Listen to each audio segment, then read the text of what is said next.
Konti lang ang na-harvest ko ngayon. Kasi ang sobrang init. Parang maraming nasira na dahon na sa malunggay.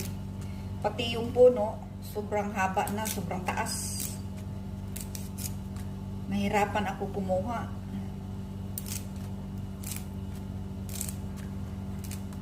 So, konti lang ang lutuin ko ngayon. Yung iba, ilagay natin sa freezer.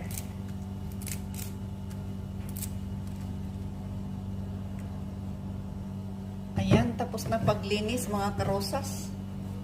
So, yung iba, lulutuin ko ngayon para makakain ako ng sabaw sa malunggay, makahigop ng sabaw sa malunggay.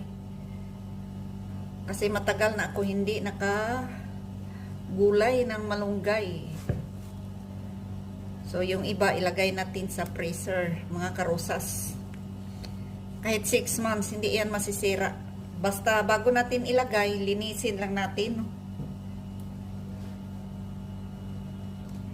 Ito na ang malunggay natin, mga karosas. Ilagay na natin sa freezer para pag anytime gusto natin magulay, kukuha na lang tayo. Kasi hindi lahat ng panahon magdahon ang malunggay dito. Pag sobrang init, by next month, mga lagas na yung mga dahon niya. So, kailangan, pag mayroong dahon, kailangan i-harvest na natin, ilagay natin sa freezer. So, mayroon akong 5 pakete nasa freezer, 5 plastic. So, pang-anim na ito.